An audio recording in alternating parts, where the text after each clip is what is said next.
100% off the strength, man. Off the strength. I did it all on the strength, all on the strength. Fuck talking, I'ma do this off the strength. Run it back, can't relax, that's just facts off the strength. It's off the strength. Can't get that off the strength. So, Brother Jones, you know we still been celebrating this dry January out here, man. Or at least I have. I'm not going to speak for yourself. But on a mission to investigate all the alternative beverages on dry January, Kyle, I came across Hard Ketones. Now, Hard Ketones are not only supposed to give you that nice buzz, it's also going to be something that's ketogenic. It's going to help you get the abs inside here, Brother Jones. So the first one I want to try is this ginger mule, right? Okay. You going to try this on mic with me? Yeah, unfortunately. I want you to give me two things. I want you to give me, one, the rating on the taste and flavor. Okay. And then later in the show, we're going to rate the buzz, okay? You got it. All right, man. We're going to start this off. Cheers, my brother. Happy dry January. Happy dry January and whatever this is. Live reaction. What's the first thought? It stings the nostrils. What's going on, fam? This is KR Jones of the Off the Strength podcast, and I am here to tell you to like, listen, subscribe, and if you're feeling freaky, visit offthestrength.com. That's where you can go and get more information on us. That's where we can link, we can build, we can connect, and let's make this thing work. I can taste the abs in this, bro. It's potent. It's poignant. That's what it is. I think the best way to drink this is as cold as possible, and that's what they said on the can specifically. My taste buds going all over the place, bro. I somehow taste peanut butter a little bit. Wait a minute. What we just do? It tastes a little like a ginger mule, but the kick on that mule, yeah, a little different at the end of it. That must be the brown kick I'm getting. We're going to rate the buzz. That's all I got for right now. Rate the buzz coming in. I ain't got nothing else to. We get the energy up for the buzz. We're going to see how this feels as it eases into the rest of the day. You finished yours already? I think that's the best way to drink it. You got to drink it as fast as possible. That's also all positive on the reaction. Never know what you're going to get. I got life is like a Rubik's Cube somehow came up. Every time you figure out one side of the game, there's going to be a whole other side of the game that you got to figure out before you can win the shit. You got all the blues? Time to turn that shit over. Get some reds working. I don't know about buzz, but all up in here. Just hitting you. That's the mule. The mule is kicking. There was an older lady on the subway today, and you know when you can just tell that someone doesn't do this on the regular, like her body language was like, oh, you don't know this door about to close. You don't know this an express train, so that momentum going to throw you if you're not holding on to something. Or the train surf is a real thing. Man, when I seen this play dial up, we was hitting the curve. I was like, oh, this is done. I know exactly where this is coming in. Lady was about 92 pounds, soaking wet with a jacket on. When that train banged that left, right real quick, she flew into a pole. Should have just yelled out, engage your core. What's good, everybody? What's good? Welcome back to yet another episode of Off the Strength. We're giving you an inside look into all things wellness culture. I'm the trainer called Tony. And of course with me, I got a gentleman of extraordinary league who's enjoying a nice bev right now. KR Jones is in the building. That's right, folks. We are back. And ladies and gentlemen, boys and girls, listeners of all types from near and far, you are now in store for a treat because it's the return of the variety show. That's where we give you our best foot forward. So hopefully you take your best foot forward. You do that two-step, that tango, whatever it is you need to do to make it on through the week with the best goddamn wellness information available. Yeah. Brother Jones. What's the word, man? How you feeling this week, my friend? I'm feeling all right. This beverage we got, we're going to rate my buzz by the end of this show. Yeah, man. Well, that's the first half, right? So we only got the first sip in there. And then we threw a shot in this next little bit of tea. So that shot has got a little bit more buzz into it. So I would say knock that one back and I'm going to sip the juice as we make it through this show. If it's dry, then stay dry. Why are you out here trying to wet up? I don't know what you're talking about, sir. I'm very much celebrating this dry January, and I'm just trying to rate my buzz right now.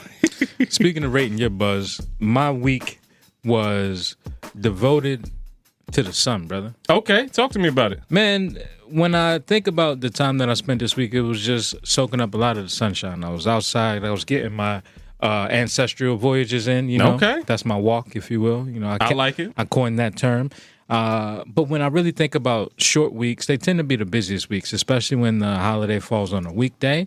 As a wellness professional, that's when most people want to work out and they want to sleep in late. So you're working out later than your normal time. So besides the sessions, I was able to sneak in a little productivity, and get a little time to really get this winter sunbathing in. Kyle, I like that for you, my man. I got to be honest with you, I was a little conflicted this week. I started trying to run out the gates full steam ahead, and embarrassingly enough, I kind of forgot that we had a whole ass holiday on Monday, man. Shame on you. I think it was all the conversations around the inauguration that my, black card might need to get revoked, that the MLK Day that we really should be celebrating did not register until I was like halfway in the afternoon, not realizing that I wasn't getting responses for a very specific reason, man. So my week in summation was push it to the limits, but know the cost, my brother. I got to be honest, really get into what I was trying to focus on. I locked into my dry January, in spite of what you've been talking about over here today. I saw that it was a report going out that, like me, 25% of the adults in the U.S. were also participating in the dry January this year. So I just need to point out the fact that we were truly riding the wave, man. I've also tried to be consistent in my mobility and workout practices throughout the course of the week. And I've been diligently trying to apply the lessons that I've gotten from the 12-week year, trying to make every single day count, Kyle. Okay. But what I have been doing is slacking on my napping, bro. I think a little bit of a combination between too much screen time and the way winter has been wintering has made me go to sleep later and later. And this is something that I want to talk about coming into this week's ATP, my brother. See, now last week, we talked to the good listeners about sleep as a luxury service, and we also spoke about metabolic training being something that you need to protect your neck, like the good brother Method Man out there, right? So Stop slacking on your napping, too. You can't do it. I was slacking on my napping, man. So for sure. It's a good idea to follow up on that conversation with some insight as to how sleep actually impacts your metabolism. Damn, that word is kicking my ass today. And this week's ATP, Kyle, I want to ask the professional, how do you think sleep quality impacts metabolism, and what are some tips for better rest? Sleep quality is definitely impacting your metabolism because you aren't getting the best sleep you possibly can. Okay. That's if you don't have, that Egyptian cotton that you're sleeping on that twin where you need to be on a full at minimum. Don't burn yourself. Or at least a queen, but nonetheless, when you think about sleeping as an adult, it's something that, you don't have a parent to tell you when your bedtime is. You have to set that routine like anything else.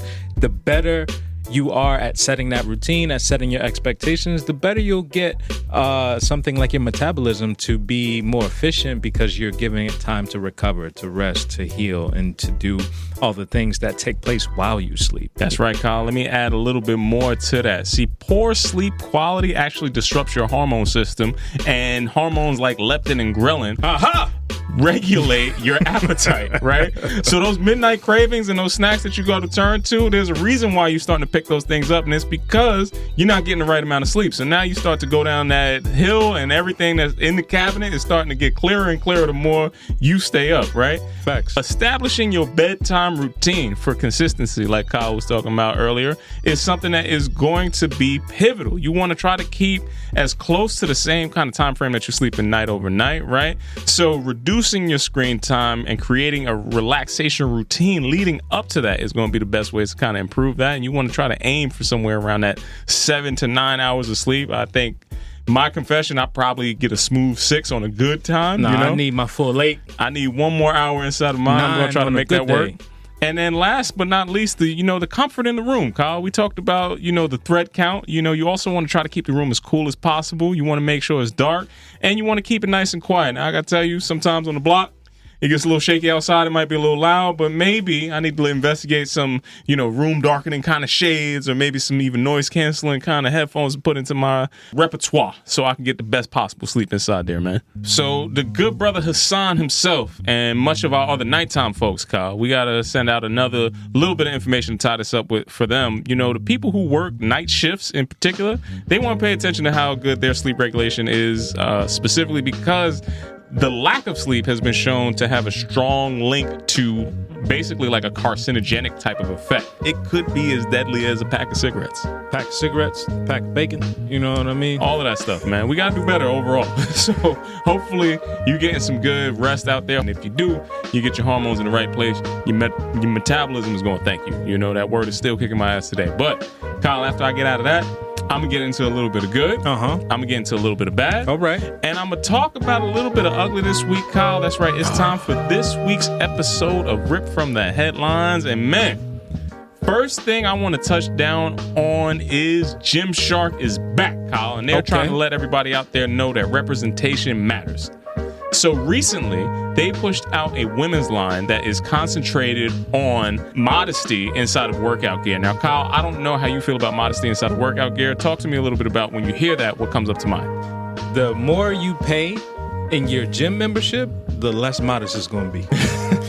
It's going to be less clothes, a lot of shears, tight fitting stuff. If you paying a small price, it's going to be a super modest place. Historically, I say gym wear has always been a little bit more on the revealing side. From the spandexes, the let's get physicals all the way through. It's been tight. Everything has been showing all the goods, right? Now, research has revealed that approximately 84% of women say that they finding modest gym clothes is truly challenging. And 78% of those women also said that they tend to resort to going to the men's section in order to find stuff that doesn't reveal as much as your typical kind of lines would do, right? So as a way to reduce the barriers of letting women get into working out and to highlight some of the problems that women face in keeping up with their health and wellness, Gymshark decided to team up with one of their athletes, Lena Deb, and they rolled out a whole modesty line. And man, I gotta tell you, I think some of this stuff is kind of fly.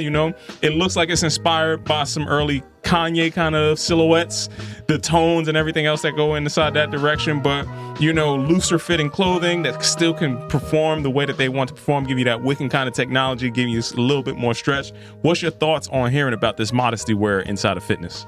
I'm here for the innovation that Gymshark is doing. Earlier, we talked about them in Vegas and rewarding people for their 1 rep max. They're really tapping into community, seeing what that community needs and giving them that same thing. So the shape of it, I'm actually not mad of it. I'm actually not mad at it. When I think about the revealing gym outfits, that's not why I go to the gym. Like, I don't need to see your whole body here just because, for people that don't want to show as much, this is a perfect option, and I feel like they're going to make some money off this. I'm happy that everybody's got some optionality to get into the motions, and it looks like they definitely stayed out in Vegas because this shoot from Nevada gave them the rocky backgrounds, and they giving you all kinds of the loose-fitting outfits to make sure that they moving with the right kind of attitude and the right type of movement. So I got to salute them for doing that. Next up on my list, Kyle, is the Corner Store Reimagined. Now, this Corner Store comes to you in part by Hoka. So over in the UK, Hoka took on the task of reimagining the Corner Store and dedicating it to a run-stop shop, right? So the run-stop shop in East London is transforming the traditional convenience store and putting it into their retail concept. So they put things like a Hoke ATM inside there, which dispenses Hokens, right? So you can't spend your actual money inside here, but for in-store purchases, you use these Hokens on things like their fuel to keep you ready for your run. So they have their runny eggs, they have their daily grind coffee, and they have all of the different innovative kind of products that they put together from their Fly Lab. Kyle, I know I talked about going into a run store before and not being able to spend actual dollars and cents to participate in it, but they are making it even more immersive as in the storytelling for people to get run culture plus corner store culture. What's your thoughts about seeing this come down in London town? Initially, I wasn't rocking with it. I'm not going to lie. I felt the big G coming in. I'm like, yo, this is gentrification. They out here flipping the corner store and all these other things.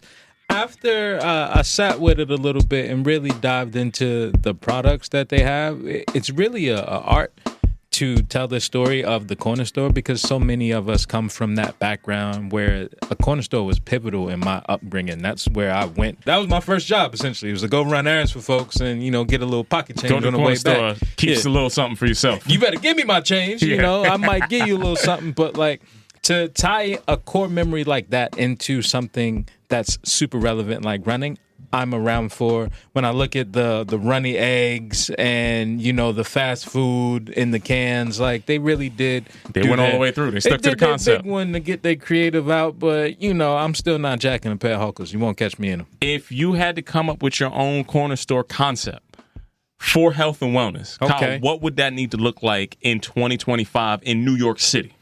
The corner store health and wellness concept, it would definitely be the juice bar. Okay. it would be a little stretching section for you to get loose in, and then it'll be the retail because, we got to sell some merch. I like where you're taking them, man. We got to see how we can bring this vision of the good brother K.R. Jones and the Organic Thug tribe that he's going to put together to life, man. Now, Kyle, as we bring your vision to life, apparently some of our fellow Americans are still having a little bit of a dim vision on what their future of fitness could look like.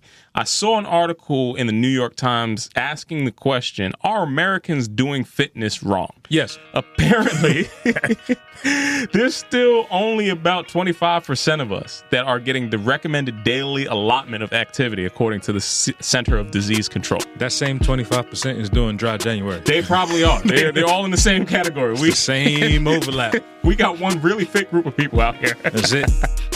So in an article talking about international fitness lessons, Kyle, they started to unpack some of the diverse global approaches to health and wellness that highlight unique practices from various cultures, right?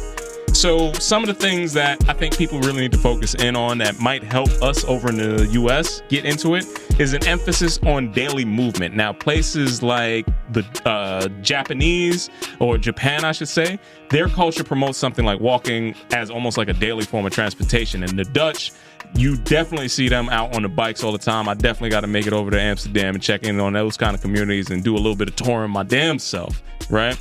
Community engagement groups exercises are something that you see very popularized over in Brazil, where beach volleyball is super popular. Also, soccer. I feel like you can get a group of people to go and move around, and anywhere it's going to be hot, people are going to be focused in a little bit more on their fitness kind of goals on that side, right? And then finally, connecting the mind and body has been something that has been a part of Asian culture for a long time. So yoga in India, Tai Chi in China have really focused in on that whole mind body being one type of thing. Kyle, if there was anything that Americans can do in America to really try to focus in on how we can incorporate better fitness in our day-to-day lives, what would that look like to you? It starts with your diet, legitimately. Like all these countries you named eat drastically differently than we do as Americans, right? And when I think about my earliest intro into fitness, it was me at home working out, doing commercials. I think that's a very simple fix that you can do. There's enough commercials online for you to be like, oh, instead of skipping this ad, let me do some sit-ups. Let me do some push-ups. Let me do some jumping jacks. Let me do this total body movement. And that way, your Netflix and chilling on the couch turns into a little Netflix chill workout. Okay, I ain't even mad at you, man. And you touched on, the dietary aspect. The Mediterraneans, they say, have some of the best dietary practices. You goddamn right. All throughout the world, and they are living the longest in those blue zones. What's that sauce called? Tzatziki or something? You know what? I don't know. I think you skipped a couple vowels in there, but I'm going to let you get that off, man. It's like a T and a Z. You know what I'm talking about. I feel you. That white man. stuff. I'm going, no. I'm going more the hummus route than that, but, do with that what you will, Brother Jones. I'm not mad at you. Now, Kyle, the next thing that I saw this week came from an article in Fortune Well. And Kyle, Johnson & Johnson has just rolled out the baby oil? The baby oil company that's also a pharmaceutical company. Yeah. They have a whole list of different products, Kyle. But 2 shots. They also did do the shots earlier on, but it was one. I'm sorry. They only did one shot. It wasn't like everybody else. They didn't have the booster and everything that went in there. But the FDA just approved a nasal spray from Johnson & Johnson that is a ketamine-derived spray to help treat people with depression. Now, Kyle, apparently 21 million American adults are suffering from severe clinical depression.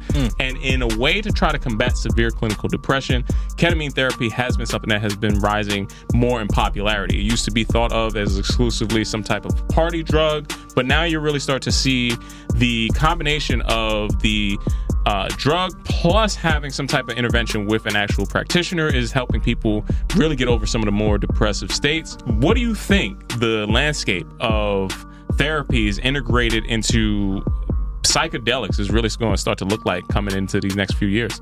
When I think about therapy expanding into different modalities, when you incorporate psychedelics, when you incorporate things like weed, because back in the day, everybody used to get their weed card. It was, a rite of passage, if you will. I got back pain, I need to get this weed, but that was a form of therapy, so to speak. Now, when you get into psychotherapy and people that have actual issues like depression that are clinically diagnosed with things of that nature, I think the landscape is only going to get broader.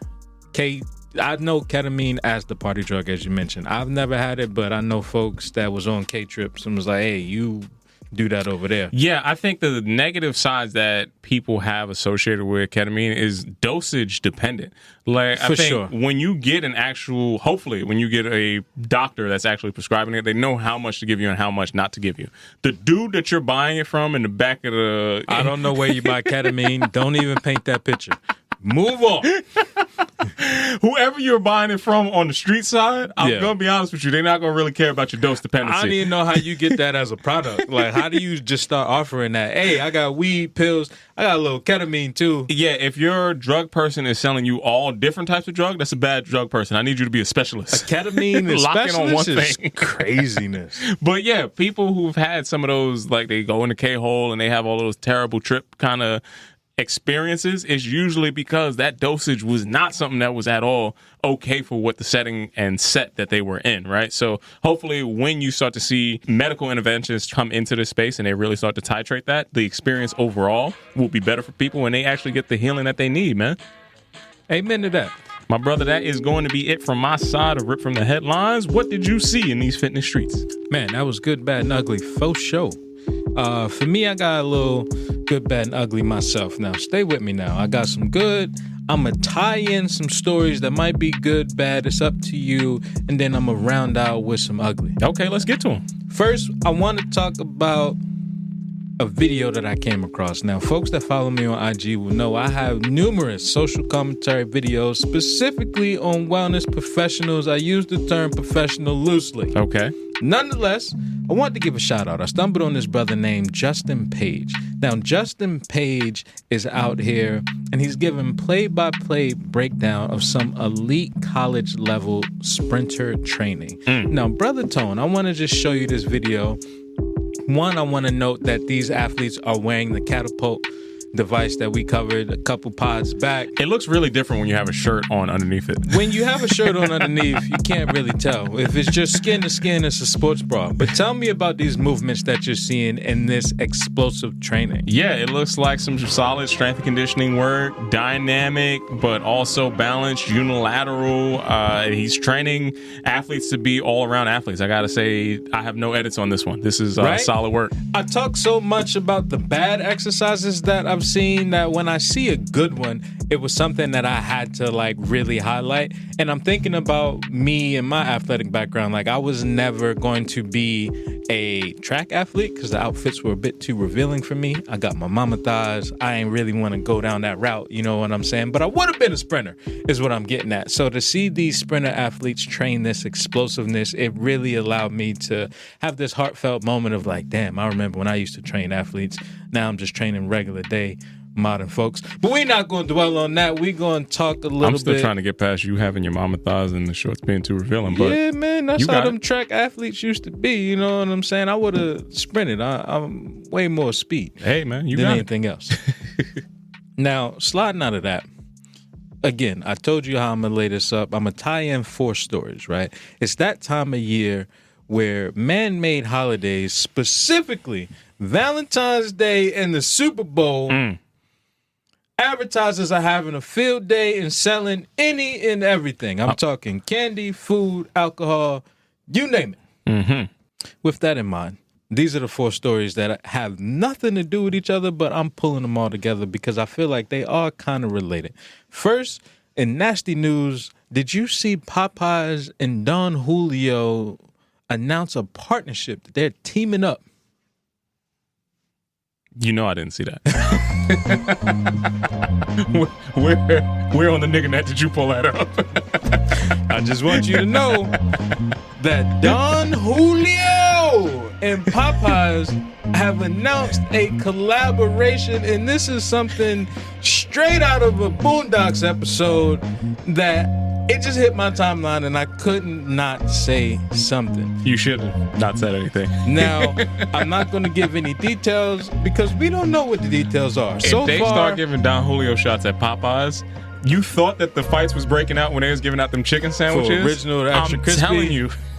It's not going to end well. It's going to get spicy and mild real quick. Now, that was the first story. The second story being the rollout of Kendrick Lamar announcing SZA as a performer for the NFL halftime show. Okay. Now, note we had Super Bowls coming up. You got Valentine's Day coming up. That might be your Papas and Don Julio situation. If and that's then, your Valentine's Day, hey, go man, ahead and break up right now. It's going to be a lot more Americans than you'd like to think. Now, the rollout with Kendrick and SZA looked kind of dope. I love a good rollout leading up to the Super Bowl, which then led me into this Maverick Carter and Lil Wayne interview. Okay.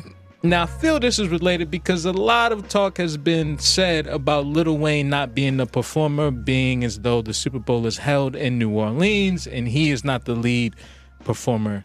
Kendrick Lamar is. Mm-hmm. I see Maverick Carter picking up that empty space and interviewing a GOAT, if you will. I think that was something that was a conversation that was needed. We don't really see Lil Wayne on TV like that anymore, and him diving into his old bag of his favorite bars was an interesting way to be presented. We don't see him on TV since Skip got jammed up. Because they definitely was kicking it for a little bit. But and Joy Taylor, we didn't even touch none of that. That was nor should anybody touch any of that. She did enough touching for all There's a lot of of touching happening in that story. It was too much. But Dwayne Carter is a full legend. He should be interviewed. And I don't know if the snub was intentional.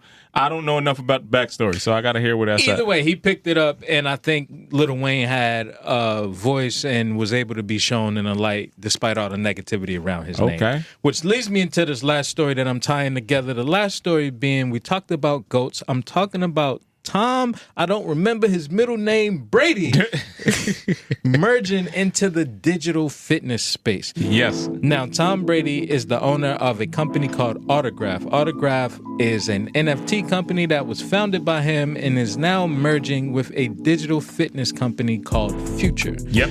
This company, Future, will connect people with digital fitness coaches and build personalized fitness routines for users.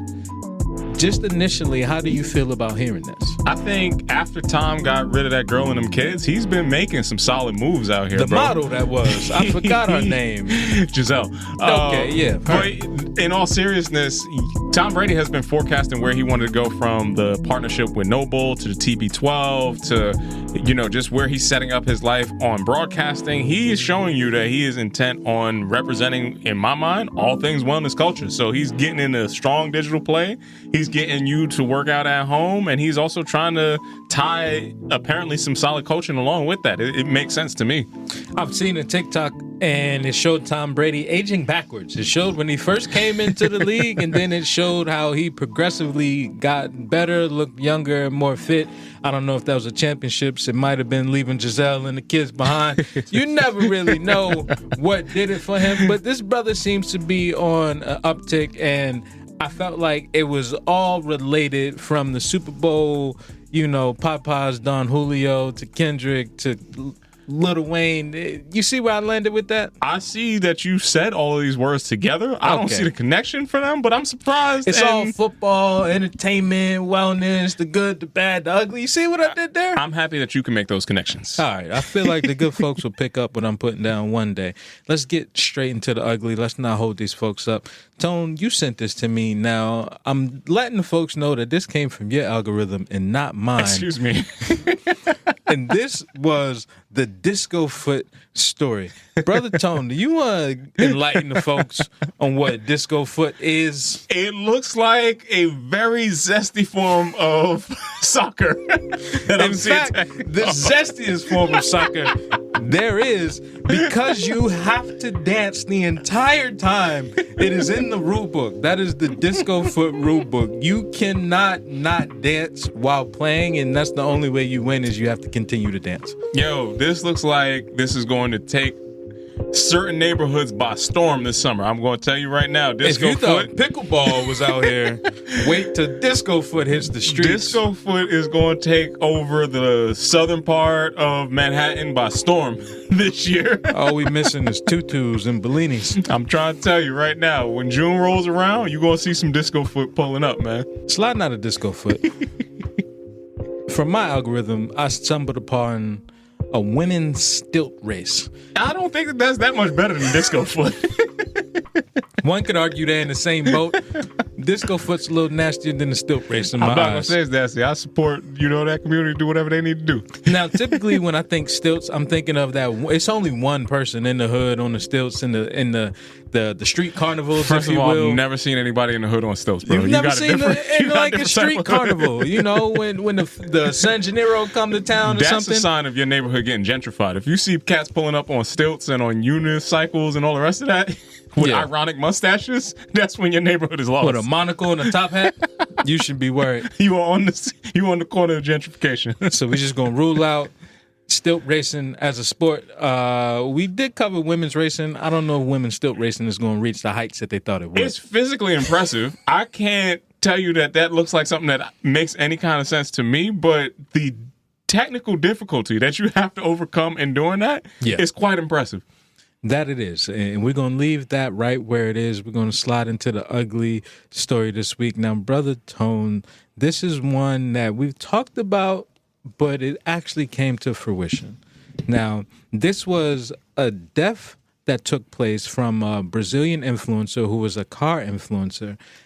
This death took place because he had a cosmetic anesthesia death. He was under anesthesia, getting a large back tattoo when he went into cardiac arrest, and they were not able to revive him. He passed away. How do you feel about hearing the news of someone electing to have this cosmetic surgery and then passing away from it? Yeah, my heart goes out to anybody that's losing their life based off of, an elective type of surgery. I think by and large, elective surgeries, you have to definitely question what it is you're doing and what's the reward that comes from that. Because if you know anything about surgery, you have to know that there's inherent risk that comes with all types of surgeries, right? And if you take it from that perspective and that perspective alone, when you have somebody administering anesthesia, there are people who have gone to years of school to be anesthesiologists to be able to administer this. And hopefully you're taking that on in a controlled setting where they, in case something goes wrong, have another support team to help them out and bring you back from wherever you was about to go. When you don't go through that route and you go through anything that might be off-label, back channel, anything in that direction for a medical procedure, you are really playing with your life. Previously, we talked about Brian Johnson and his chase to live forever. With this rise of human you talked about getting beat up Rate by that a buzz. word. That buzz caught up to me. With the rise of human experimentation, both speeding up and slowing down the natural cycle of life, Brother Tone, how do we get folks to reassess drastic decision making? I think people really need to work on their happiness with themselves. Primarily, I think more than anything else, knowing that you are enough and knowing that you are okay as you are would help a lot of people avoid some of these unnecessary kind of hurdles. I think that the greater cause for why people are doing this comes from a lack of satisfaction with what you are presenting as. Now, we live in an age where augmentation is what it is, and you can do legitimately anything you can to your body to make you into the avatar that you want to be. It comes with a heavier tax, and that tax is, a lot of people make these decisions as they're young. You never really see how this is going to play out full life spectrum until, unfortunately, you run into some of the issues that the tail end, it might be a little too late. So I caution everybody who's going to take on any kind of extreme modifications in general. They don't even have to be extreme. When you decide to do that, you have to understand that this is going to be a lifelong kind of decision, and hopefully you weigh that as appropriately as it needs to. How do you know when you're enough if no one's ever told you? That is going to be something that I can't give to anybody, to be honest with you. I've had a life of people pouring that message into me. Yeah. And I've had a life of going out and searching for different ways to validate that. It comes from the internal self-work, and it comes from the messaging that I've been surrounded by, and also the messaging that I tend to exclude from my digestion on a day-to-day. So to just point somebody in that direction is kind of be like, well, who are you around? What are you taking in? And what do you believe about the messages that you hear? Now more than ever, you got to realize that not everybody's walking around with the same thought about what reality is today. Some people are walking around with a completely different story, different rule book. It's augmented. Right? And they could fully believe whatever their mirror is telling them to believe that most other people would never even think twice about. It's like, oh man, I got one elbow's bigger than the other one. I got to get this elbow surgery. They'd be like, yo, who's looking at your elbows, champ? Like, nobody's ever focusing in on that. Nah, I got to get these evened out. Then I got to make my legs longer. Then I got to get my hat that's also my dreadlock extension. Like, it's a lot of weird shit that's happening. But people are doing this because they believe it's going to lead to them having higher value in somebody else's eyes. I can only tell you that you have to love yourself internally before you start to look for that validation in other people. And that is the cause of a lot of just suffering in the world, bro. I wish I had the solve for that. Because if I did, I put it in the bottle. I'll sell it to you right now. Sell it in a can, in a 6-pack. You know? Lord, confidence. We're going to call it enough. The booster. Not to be confused with the J-Lo movie. We're going to slide out of that, brother, and we're going to get into our Raising the Bar segment. Well, let's raise it up then. Ladies and gentlemen, boys and girls, listeners of all type from near and far, you are now in store to raise your bar. Brother Tone. Yes, sir. This Raising the Bar segment is going to be a little node to revisiting your old work. About a week ago, I received the email that someone commented on one of my blog posts on my website. The comment said, "Great reading your posts." I was like, all right, cool. Somebody showed love. Now, keep in mind, this blog, to my knowledge, was no longer active on my website. You can't click to find it. Like, I don't even personally know how they found this page. I'm still confused as I lay this out. Nonetheless, the blog was entitled Embrace the Pivot. I published it on May 5th, 2021. And this simple acknowledgement of my 4-year-old work was extremely monumentous because it sparked the idea of me writing again. Now, I was having a conversation with a friend of mine earlier in the week, and I was talking about an older project that he shared on his Instagram story. I told him how important it was to remind people of the wins that you put up in the past, and especially when the people that you work with, careers, took off into a whole nother stratosphere of success. It's like, yo, I worked with this person back then. They over here now, but just know that we've crossed paths, so to speak. When you letting people know about this, it's not in a bragging manner, so to speak. It's more of an inspiration, right? I'm reshaping the narrative. I am reappraising this new work with a new lens now that the time has passed. Now, all in all, as we embark on this journey into our 300s, into Off the Strength, it's important to me to remind myself of all we accomplished so far. From moving around, and to make sure that these next steps forward can be a little more extravagant, if you will. Okay. Now, Brother Tone, I know you have had your fair share of artistic output over the last decade. I'm thinking specifically of the podcast, the podcast before this one. You had your little art bag for a little bit. You was painting on yourself. You know what I'm saying? You a hater. I ain't hating. I'm just saying you expanded your palette nonetheless. Yeah, for sure.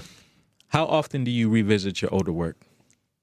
I would say probably not as often as I should, in truth. But I do get a chance to revisit my older work, especially when I'm doing outreach to other people. And I think it's a challenge to put it into context for all that you could do, especially when you're thinking about all that you are today, right? So some of those things, from artistic concepts to activations to hostings and all the rest of that, those things in my mind and in my mind alone are always things that I know that I could go back in that bag at any point in time. But when you're trying to tell somebody else about who you are today and what led you to be who you are today, you do kind of have to go back and revisit, exercise some of those older pieces that might not have hit the way that you wanted it to hit then, and tell people, no, this is actually what I do, and this is what it has done since then, right? So I do have opportunities to do that throughout the course of, my life, depending on who I'm talking to and depending on where I'm going. I don't think I go back enough to just appreciate it for myself. And in doing that, I think you do get to see a really good lens on what your growth process has been like. You know, if you're looking back at something that you did a long time ago and you're still doing the same thing, that's also a pretty good indication of, hey, you need to move. You need to shake something up, you know? So, yeah, I do think that there's merit to that, and I do think it's a valuable lesson in looking at where you were to hopefully inform where you want to go. Each time I take that look back, specifically for me in regards to the podcast, I'm thinking about the work that I created, the digital assets. So a lot of the social media content, and I'm literally looking at, damn, my skill set in this one department has grown drastically. We went from just text to videos with sound bites on them for a little bit, to some of them we're moving. Now we into this whole world of like clips and AI, all different things. Like the progression has taken place. And I think when you laid out that lens, that appraisal of, use it to note the growth, right? Use it to lay down the foundation of, this is what I used to be able to do. Look at my output now, right? Or I can do this a lot faster than I used to be able to. And I'm striving to accomplish even more, right? I think it's important to just revisit in the past sometimes so that you can move forward knowing what you wanted back then, right? Like a lot of times we get jaded in the moment and don't appreciate what's around us. Like, don't appreciate what's left and right because you're so forward. You're so looking forward to that buzz. God damn it. It's got you again. See, you was hating on it. Ketones. The hard ketones got you tripping, bro. Hard ketones got me twice. What advice could you give someone reviewing older works? I would say be kind to yourself. I would say be inspired by whatever the creativity or whatever the curiosity that led you to produce that older work. And also, don't assume that other people saw that. A lot of people walk around with this ego like, y'all been doing this shit for so long. It's like, who saw the shit? It's like, you could have had a diamond record in your mind alone. Yeah. Nobody else heard that. I'm a pimp in my own mind. Them bars don't mean nothing to nobody, bro. Shout out to Ray Cash. So you got to be able to really adjust that. And hey, sometimes in your pitch, in your conversation, you need to not reintroduce yourself. You need to introduce yourself. Like, nobody else knows the thing that you definitely know in your mind. And don't take that as a shot to your own ego. Take it as an opportunity. You'd be surprised to see how far forward you can go when you could put that together, remind yourself of who you are, and then introduce yourself to whoever you need to going forward. That's a fact. You also be surprised at how much less other people have accomplished. Yeah. They be like, damn, yo, this is a lot. You did all that? Yeah. I did, actually. I'm still trying to achieve more. That's really it. I would just leave the folks with that same sentiment, man. Be sure to be kind when you look back and use that as motivation to move forward. Sliding out of that, brother, we can only get into a little relaxation responsibly segment. That's right, my man. And this week, Relax Responsibly is brought to you in part by none other than the good brother KR Jones. Now, KR Jones, you got to let the good people know how they can relax responsibly with you. Yay. What's up, folks? Y'all should pull up on me at Frequency Movement. I have two offerings, one being Roll Up and Roll Out, a stretching class where we get elevated and stretch. Elevate your stretching routine. I also have my elevated yoga class where we get into that restorative activation tone. Okay. We're going to light the J. We're going to wake up some muscles and we're going to use them. Okay. You know what I'm saying? That's how I'm giving it up. Wednesdays at 8 p.m. and Saturdays at 11 a.m. at Frequency Movement. My man. Okay. Now, after people know how to get to you and get their relaxation on, man, how was you relaxing this week?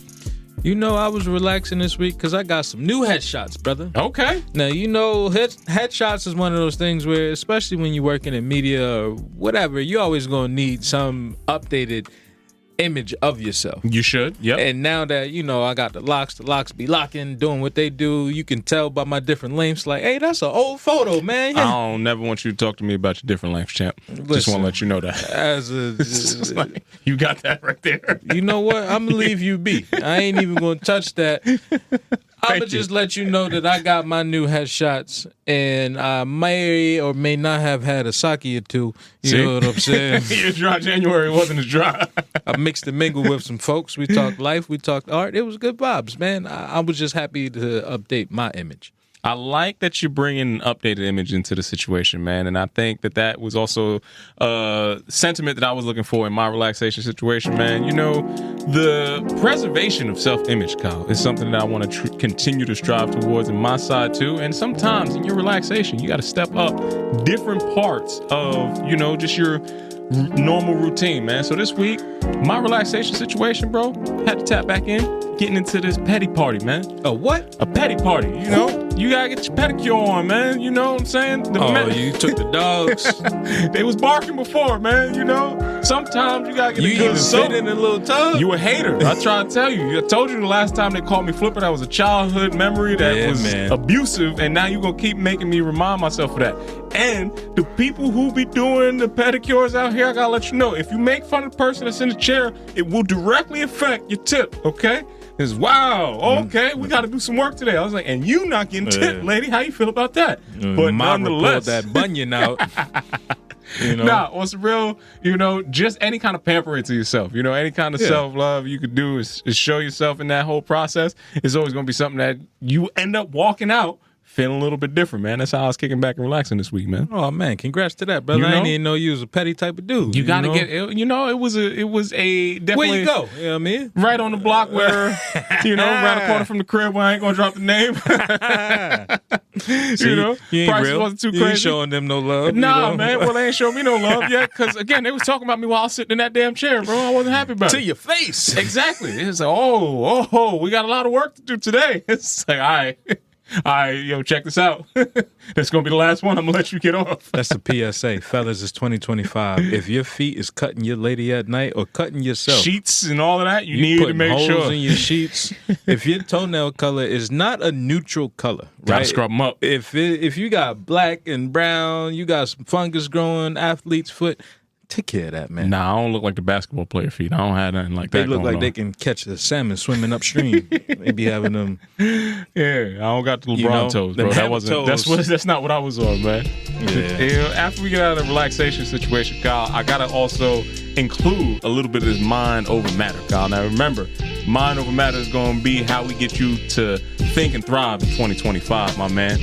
Last week, I left off with the whole 12-week year. Kyle, I started a new book this week. It was From Charlemagne to God, Get Honest or Die Lying. Yeah. And this whole book was emphasizing the importance of authenticity and self-awareness and personal growth. Now, Kyle, I wanted to take the idea of authenticity and awareness for personal growth, and I wanted to talk through that by means of what positive self-talk can be, right? So sometimes when you get into a little bit of a rut and you're having a little bit of a negative day, positive self-talk can definitely help you get out of that situation. The type of positive self-talk that I wanted to highlight is affirming your authenticity. Now, when I say that to you, Kyle, as a person who I see affirm themselves in many different ways, what does affirming your authenticity mean to you? Affirming your authenticity to me means living out the life that you were conditioned to. Right, like I'm thinking about the people that poured into me that we talked about earlier. My foundational core family, my grandmother, my moms, my pops, my cousins, like my uncles. Those are the elements that make up who I am. And that's where my authenticity should come from. So when I take a step forward, any move that I make, I don't ever want to let them down. I don't ever want them to be like, yo, your nephew, your cousin, your son, whoever was wilding. And if you're moving with that type of lens of I want to make them proud, I want them to scream my name of like, yo, my nephew is doing this, and that. I feel like you can tap into what that authenticity looks like. It comes with that reflection that we were talking about earlier. It comes with that growth, that introspective look of like, how do I really want to present into this world? Can I consistently show up and be that person? Yeah, it gives you the opportunity to highlight the importance of being unapologetically yourself and embracing your imperfections along the way, right? So you never want to run away from the things that might have shaped you in ways that are not ideal or that you're still working on. And a good example to replace this as being like a bad trait or something that you have doubt in, and like the whole I'm not good enough kind of aspect that we were talking about a little bit earlier, is something more along the lines of how do I bring my perspective into this space and what do I deserve because I'm bringing something into this space that no one else can, right? So even if my glass isn't all the way full, I'm still bringing something that nobody else can do. And I'm still seeing how my impact is going to have this kind of net impact on everybody else that's around me. I got to keep reminding myself of that. You got to keep affirming things like that. And hopefully that'll get you out of the rut that you might be feeling, right? So those practices of resilience, of self-compassion, of motivation, while addressing the root cause, still give you an opportunity to move forward, man. Eric Benet is on TikTok. I don't know if you know this. I did not know that. He's not on. I'm not on TikTok, but salute to Eric Benet for being on TikTok. TikTok had also a barefoot brother that probably keeps a good petty going down. Listen, TikTok had his crash and came back. We ain't gonna talk about all that jazz. But one of the first videos that did come back was Eric Benet, and he was talking about people being successful. And the exercise that he laid out was, he was like, yo, I want you to close your eyes right now and envision the most successful person that you know. Mm-hmm. Like, who do you define as successful? Somebody that you really think, like, getting to it. And he's like, now I want you to think about essentially that person just being a regular person. Like, they don't have anything drastically different than you. Like, you might actually even have skills that they don't even have. Yeah. Right. Like, and the only difference that made them successful as opposed to you was the consistency, right? They consistently showed up and was that person enough for them to get the recognition that they deserved. And it was one of them simple kind of, yo, Eric Benet, he might be spitting. He cheated on Holly Berry, but I think he's doing all right in life. if I had to put my foot down on it, I would say he might be doing all right. All right. Well, if we wanted to show up consistently, kind of like we never go Eric Benet, except for that last note, you know? Yeah. Showing up consistently like Eric is giving you, like we do on these mics week after week. Kyle, where can the good people out there go to keep up with what we got going on over on this front? You can visit us on Instagram at offthestrength_, or if you're feeling freaky, you can visit offthestrength.com. That's where you can get up with us, as we can link, we can build, we can make this thing work. If you're in the greatest city in the world, that is New York City. Sometimes come on down to Rockefeller Center, where you can see us record live and direct at Newsstand Studios at the block of the Rock, at the bottom of the Rock. If you can't make it in, you could always visit Instagram at Rock Center or X at Rock Center NYC. That's right. Once again, it's been another fantastic episode of Off the Strength. I'm a trainer called Tony. KR Jones. Peace and much love to everybody out there. Until next time, we'll see you soon. Peace. Hassan, let that run for a little bit longer. All right, Kyle, now we've made it all the way through to the end of the show. Yep. I need you to rate your buzz from the hard ketones that you had throughout the course of the show. You know, it's a light buzz, nothing too crazy. I would say on a scale from 1 to 5, what's your buzz? On a scale of 1 to 5, give it a 3. You got a solid 3 and some change. Hey, 3 ain't bad, man. Yeah, no, it's definitely not like the hard alcohol kind of buzz, but I feel functional. I feel like I'm responsible enough to go have a nice meal and to take my ass home. But if I was hitting the streets, it'd be a good time. So that's 3 out of 5 from the Organic Thug. I'll go with solid 4. I finished my whole drink. That was maybe the difference. I didn't finish mine because I got a feeling it's going to sneak up on me. What's good, everybody? I'm a trainer called Tony, and I am here from the infamous Off the Strength podcast, asking you today, listeners, viewers, wherever you may be, to please like, listen, and subscribe to our podcast. This is how we're going to continue to be able to deliver you the best goddamn wellness information out here. So if you want to keep hearing this and you want us to keep growing, you are a part of this show just as much as anything else. So please go to offthestrength.com. Make sure you check out our blogs. Make sure you check us out on IG. And if you're hearing this voice and you didn't hit that subscribe button, know that Kyle is going to come looking for you. You got that right. The strawberry fizz or the strawberry spritz, that one was the one. Oof. The mule's got a little kick that I'm not really too sure about just yet. The peanut butter moved into chocolate, fam. I'm so confused. I don't know what's going on with your mouth. It sounds like you got some personal things that you're working through right now.